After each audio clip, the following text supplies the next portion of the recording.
Hare Krishna everyone.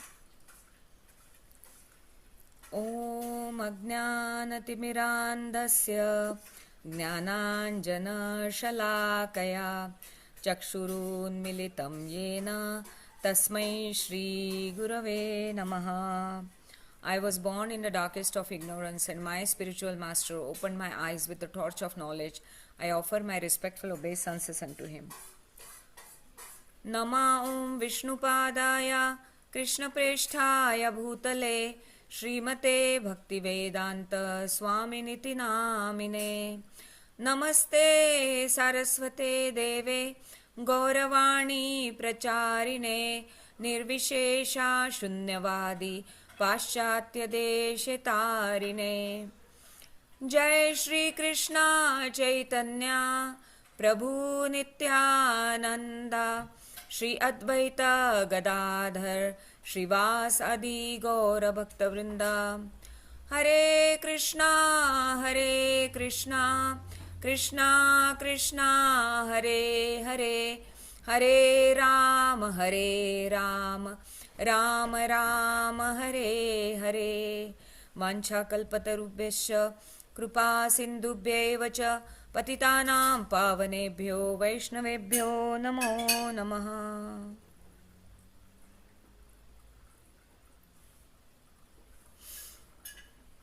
Okay, so let's continue. We are we have already started with chapter 2 of Canto 1, and we are on verse 7. Verse 6 we completed last time, and I would like to just do a quick recap. So yeah, we heard that the sages of Naimisharanya, guided by Shaunaka Rishi, are hearing from Suta Goswami. Suta Goswami was sitting in the assembly of those sages who were like hearing Shukadev Goswami speaking Srimad Bhagavatam to Parikshit Maharaj. So Suta Goswami was one of the sages in that assembly. Then these sages, after many years, they are performing a 1,000-year sacrifice for welfare of the people of Kali Yuga in general. So they are now headed by Shaunaka Rishi. They are asking Srila Suta Goswami to kindly answer their questions, because he's a very qualified speaker, and not only externally qualified, but actually he has assimilated the knowledge, okay, from his guru, and he has blessing of his guru. Very important factor that was covered in Vaishnava etiquette seminar also, that when we serve the elders or when we serve the superiors, then we get so many blessings, and blessings open our hearts also. So they are mentioning that you have been blessed by your superiors. So that means they are saying that you are most qualified to answer our questions. And then they present their 6 questions, and then Suta Goswami thanks them because these questions are connected to Krishna, so they are for the welfare of the whole humanity basically. And then he is showing by his example to all of us that how we should take up a service. First of all, we should offer our obeisances to our spiritual master. So he's remembering Shukadev Goswami first, and he's remembering that how exalted personality he is, who left his home. You know, he was born at the age of 16, and he left his home without any purificatory ceremonies because he didn't need them, right? And Prabhupada explains in the purport that he was already on Vaishnava stage. Then he is offering his respects to Lord Narayan, Naranarayan Rishi, Devi Saraswati, on the bank of which Badrikashram is there, where Vyasdev is sitting and compiling Srimad Bhagavatam in full maturity of his realization. And also he offers obeisances to Srila Vyasdev. So, what was that verse? Please memorize this verse. I'm also forgetting. Yeah, before reciting this Srimad Bhagavatam. Yeah. Narayanam namaskritya naram chaiva narottamam devim saraswatim vyasam tato jayamudirayet. So we will recite this verse every time from now. So the translation goes, before reciting the Srimad Bhagavatam, which is the very means of conquest, one should offer respectful obeisances unto personality of Godhead Narayan, unto Naranarayan Rishi, the supermost human being, unto Mother Saraswati, the goddess of learning, and unto Srila Vyasdev, the author. Okay, so we should do that. Then he starts speaking that he is saying your questions are worthy because they are for world's welfare, and only these kind of questions are capable of completely satisfying the self. All other questions that we are asking every day, like Prabhupada says in the purport, that the birds and beasts are asking all these questions. Where will I get food? What will happen to my life? They are scared, this, that. We are also asking similar questions. We are worried about the future, regretting the past, and every day asking question, how will we get, how will we survive? But these questions will not satisfy us. Questions about Krishna will satisfy us. So that's why they are very, very great questions, and that's why Suta Goswami is thanking them. Okay. Then, now he is answering the first question. What was the first question? That what is the ultimate good for humanity in general? Okay, and the answer is the supreme occupation or dharma for all humanity is that by which man can attain to loving devotional service unto transcendental Lord. Now we all have to evaluate that we are doing so many things that we always think that we are so busy, but are we attaining to loving devotional service unto transcendent Lord by all those efforts? If yes, then that is our supreme occupation. No matter what, it doesn't have to be one for all. It can be different for different people. Okay? So we need to really think that we are doing so much, but are we attaining loving devotional service unto Supreme Lord? And that we will attain only when we will cultivate love for Him. Because the persons who we love, we serve them. Right? So we need to think about this thing very, very deeply. Because otherwise, everything is just useless labor. That verse is also going to come soon. And that devotional service, if we are really attaining that devotional service, then how will we know that this is real devotional service? By two qualifications. Such devotional service must be unmotivated and uninterrupted to completely satisfy the self. So that devotional service should be unmotivated, means we don't want, we are not expecting anything in return. Because we love the other person so much that we just want to offer, right? And of course, Krishna is not selfish. If we do one thing, he gives us 100 things back, right? So it should be unmotivated and it should be uninterrupted, means it should be consistent. It should be nityam. The seva is regular. Like sometimes we see that kids would help us when we tell them something that okay, do this, then they will do. But then next day, same thing they won't do, like washing the dishes or something. They won't do because we have not told them, right? But if they are doing it consistently, regularly, without our asking, that means that their service is uninterrupted. They want to do it lovingly, right? So that we want to cultivate in ourselves and in our family members as well, right? And they will learn from our example. So this verse was very, very important. That was the answer to first question. Now let's move to text 7. Vasudeve Bhagavati Bhakti Yoga Prayojitah Janayatyashu Vairagyam Jnanam Cha Yadahaitukam. Vasudeve, unto Krishna, Bhagavati, unto the personality of Godhead, Bhakti Yoga, contact of devotional service, Prayojitah, being applied, Janayati, does produce, Ashu, very soon, Vairagyam, detachment, Jnanam, knowledge, Cha, and Yat, that which, Ahaitukam, causeless. Yes, Prabhu. please read the translation by Srila Prabhupada and purport by Srila Prabhupada. Hare Krishna. Translation by Srila Prabhupada. By rendering devotional service onto the personality of Godhead, Sri Krishna, one immediate, immediately acquires causeless knowledge and detachment from the world. Purport by Srila Prabhupada.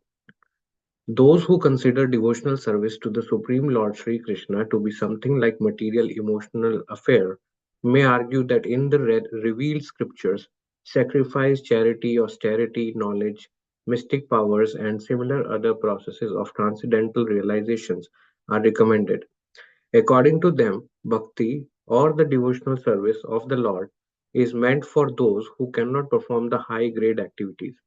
Generally, it is said that the bhakti cult is meant for the Shudras, Vaishyas, and the less intelligent women class. But that is not the actual fact.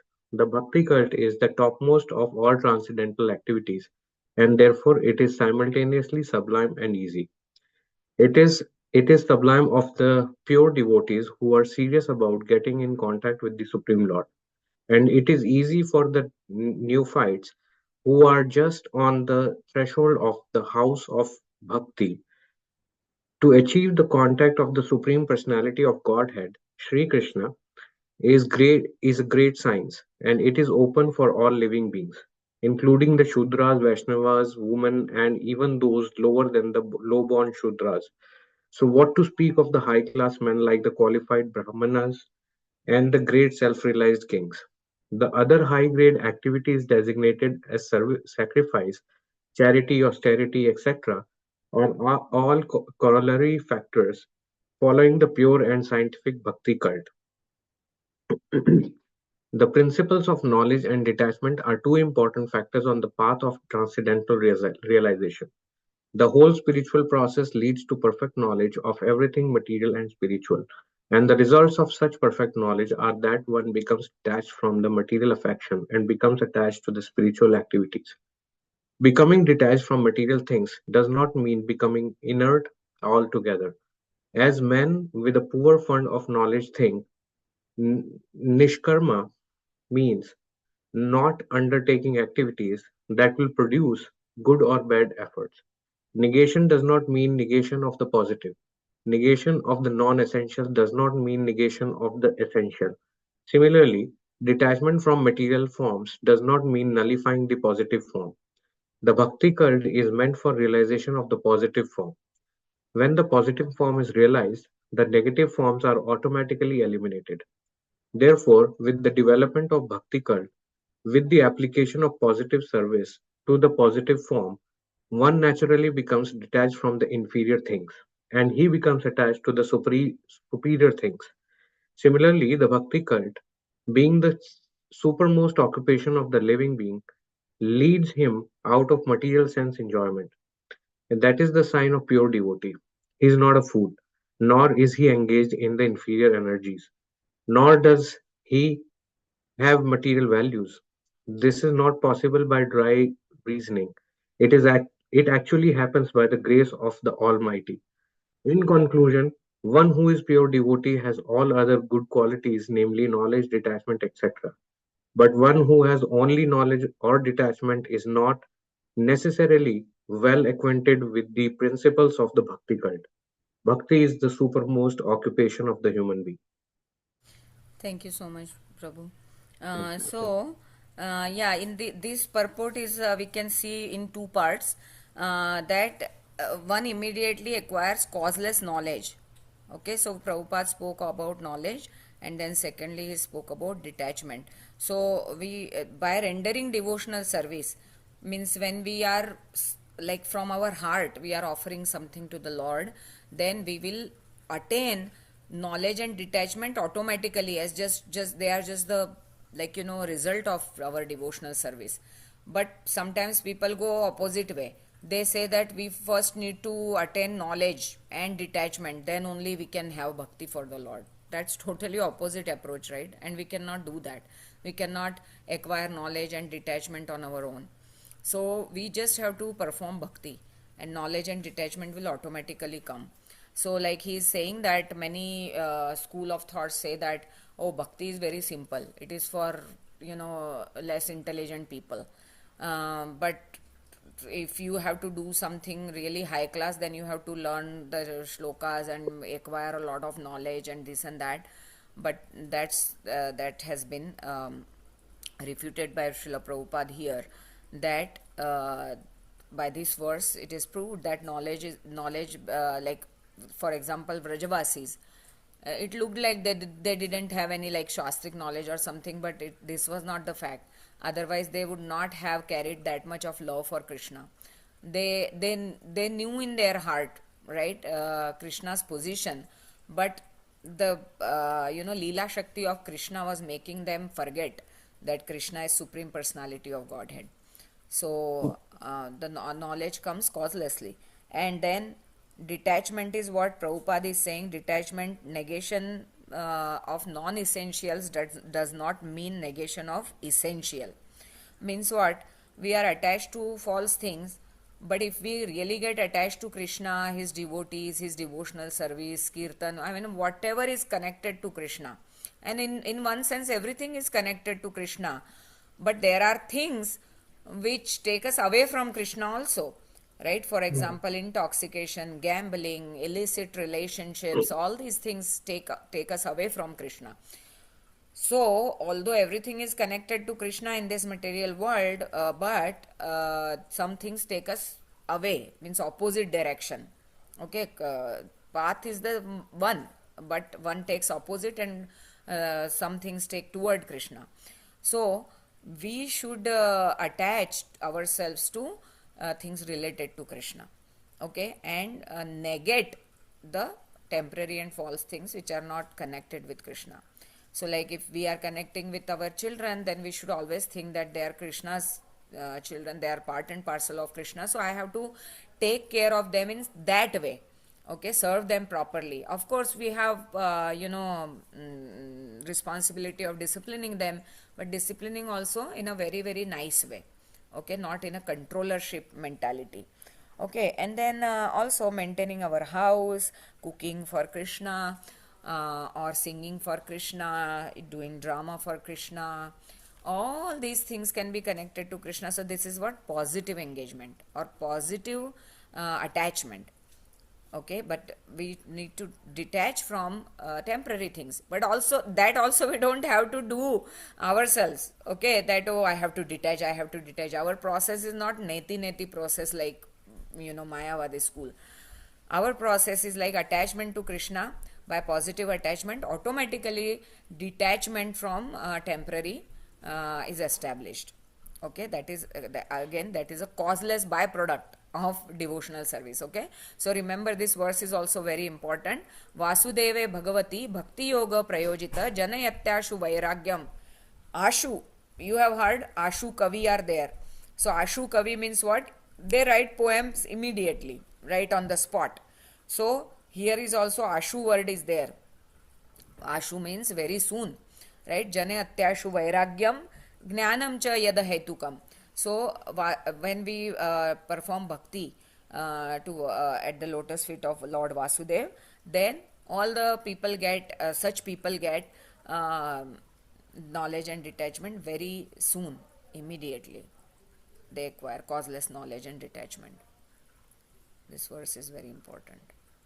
Okay, so one more verse, then we will end. Anybody Ma- else wants to?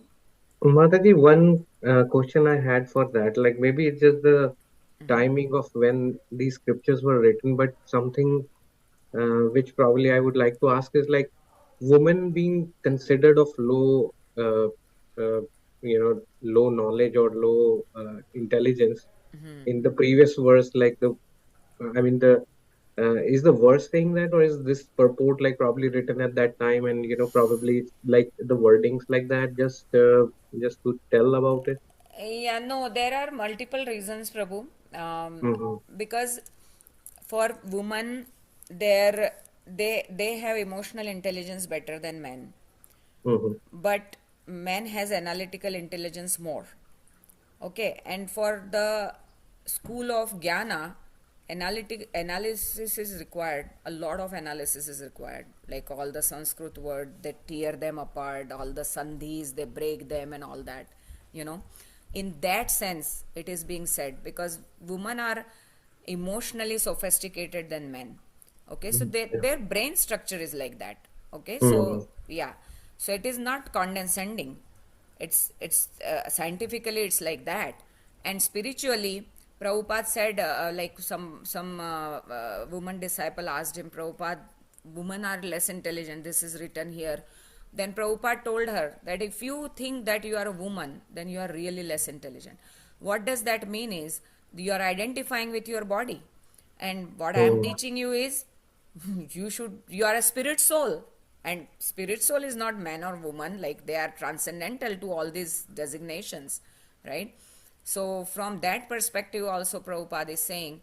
And another thing is Krishna is only Purusha in this entire creation. Only one Mm. man is there. Rest everything is Prakriti. It is for his enjoyment. So all are women basically. So these are Okay. multiple reasons, but yeah, it's not because it was written at that time. It's our scriptures are relevant. They are timeless classics, Prabhu. Just Yes. remember that about them. Our scriptures are relevant for all the time. Of course, I mean there would be certain changes in how we interpret certain things, but definitely this particular thing that you're asking, it is not because it was written at that time. It is pretty much scientifically relevant because woman has much sophisticated emotional and artistic brain rather than man, and man has more analytical brain, which is in the context being spoken of about knowledge, you know. So Thanks for clarifying that, Mother, because the words were like this, so I wanted to yes, just Prabhu, of clarify that course. point. Yeah, yeah. Thank you for asking that Thank you. question. Actually, it must be clarified. Thank you. Yeah.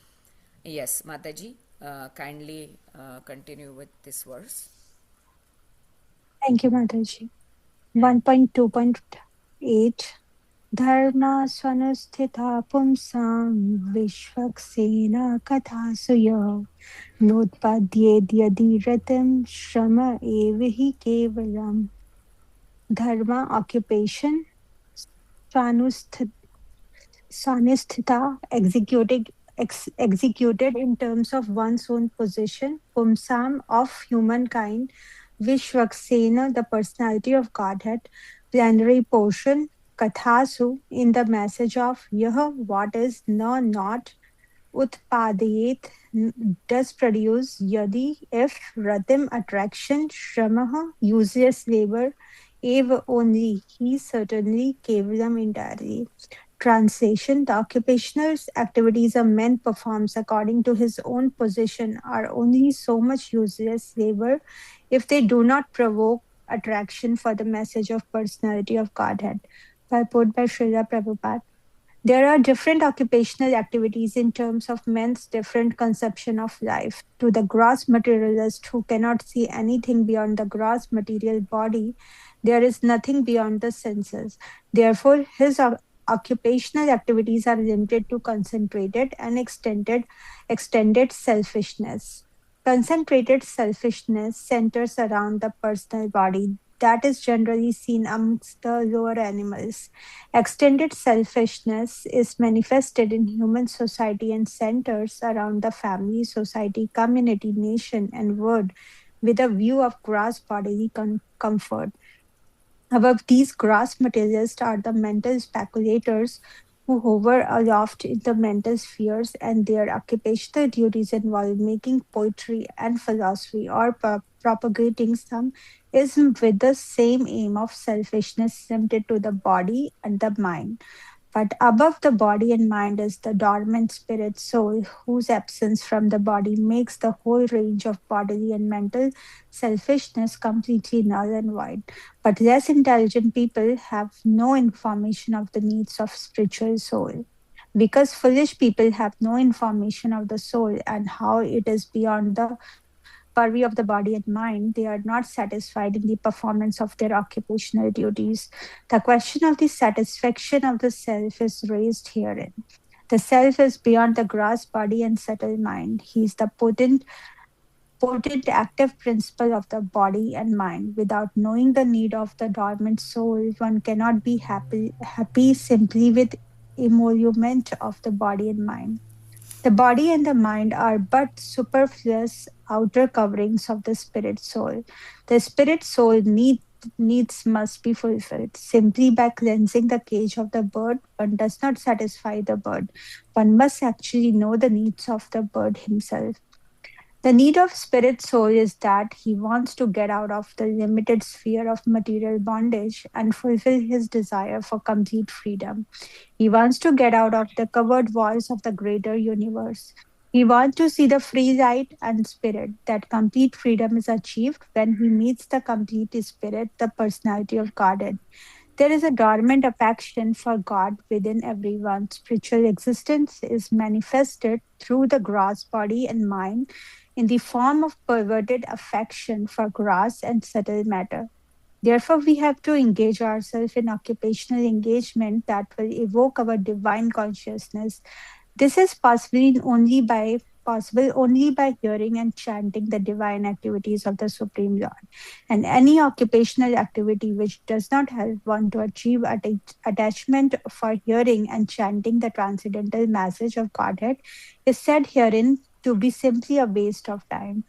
This is because other occupational duties, whatever ism they may belong to, cannot give liberation to the soul. Even the activities of the salvationists are considered to be useless because of their failure to pick up the fountainhead of all liberties. The gross materialist can practically see that his material gain is limited only to time and space, either in this world or in the other. Even if he goes up to the Swargaloka, he will find no permanent abode for his hankering soul. The hankering soul must be satisfied by the perfect scientific process of perfect devotional service. Thank you, Mataji. Thank you so much, Mataji. Yeah, so quickly, this is the need of our soul. That, as I spoke in earlier also, that if all our work is not provoking attraction for message of personality of Godhead, then it is useless labor. Shrama eva hi kevalam. Right? So Prabhupada is emphasizing on need of the soul, that we feed our actually we feed our body, but what is the food for our soul? Food for our soul is hearing, chanting, hearing about Krishna, because soul is such an integral part of Krishna that it is hankering to meet Krishna actually. But since we fell into this material world, and now we are enjoying here, so obviously we need to have a false identity, otherwise we cannot enjoy, right? But that false identity and soul do not fit together. Basically, it's like a unmatching puzzle pieces that they will not fit together ever. So that's why soul keeps feeling some incompleteness or emptiness always, and that emptiness can be filled by Krishna consciousness only, by hearing about Krishna. Okay, so with that contemplation, you can sleep on that and just think that how much my labor is useful or useless. We have to think. I am also included. So that's very, very nourishing. So we'll stop here. Thank you very much. If there is anything you want to discuss, there are Mataji, one quick Mataji, question. yeah. Sorry, go ahead, I mean, Mataji. if anybody wants to ask, we can rejoin for 5 minutes also. If it abruptly ends, then please rejoin, and in 5 minutes we will end. Yes, Madhuri, I'll do Madhuri. Yeah, please go ahead. Mataji, quick question. Can you just in a quick this thing tell me what the Nar Narayan Rishi avatar is? Yeah, so it will come, Prabhu, in chapter 3. No, sorry, it's in Canto 4 chapter. Yeah, so Naranarayan Rishi is also incarnation of Supreme Personality of Godhead, and they had come for a very, very specific purpose. I'm not recalling everything right now, but I have that verse in my mind which is there in Canto 4. So I'll just quickly copy and paste it in our group so that you get the information about it. Thank you, ma'am. Mataji, can I ask one quick Yes. question too? Yes, Because Mataji. somebody asked me. I Okay. don't know for fun or whatever, but Let's see. one of my friend asked me, like, can you tell me what percentage of good karma one should do to born as a human? I said Oh I my don't have God. any idea about it. Okay, you can tell her the verse from Bhagavad Gita 240. Truthfully. नेहाभिक्रम नाशो अस्ति प्रत्यवायो न विद्यते स्वल्पम अपि अस्य धर्मस्य त्रायते महतो भयात्. So the translation I will just show you quickly so Mhm. that you can just send this verse as it is to her because this is Shastric reference, so she will be very happy Yeah. to read this. In this endeavor, means it is devotional Mhm. service, there is no, so I will quickly share also, we have a little bit of time, yeah. So in this endeavor, there is no loss or diminution, and a little advancement on this path can protect one from the most dangerous type of fear. Most dangerous type of fear is what? To glide down to a lower species of life. Okay, that has been given in the purport. You can read, Mataji. So, Okay. yeah, so Mhm. Prabhupada is saying even a little bit of devotional service, I mean, Krishna is saying, sorry, that there is no loss or diminution, even a little bit of devotional service, if done, then it will protect you from this most dangerous fear that you will glide down to lower species. Means what? You are guaranteed to have a human birth. Okay. Yeah. Thank you, Mataji. I think somebody asked her and she came to me. I said, okay, I will go back to someone else and ask. Yeah. If we I do will. Krishna service, Mhm. anything, any devotee service, just show them the way, okay, this person lives here. It's devotional service. Then also Yeah. you'll get a human birth. Mm. Yeah. Okay. Yeah. Thank you, Mataji. Krishna service cannot be compared with any amount of material piety. You can let her know. Thank Okay. you. It is completely transcendental. Thank you all very, very much. I'll see you on Thursday. Just Hare gentle Krishna. reminder. Hare Krishna. Hare Krishna, Hare Krishna. Mataji. Vanchakalpatarushya Hare Krishna. kripa sindhubhyo cha patitanam pavanebhyo Nidhu vaishnavebhyo. Vishre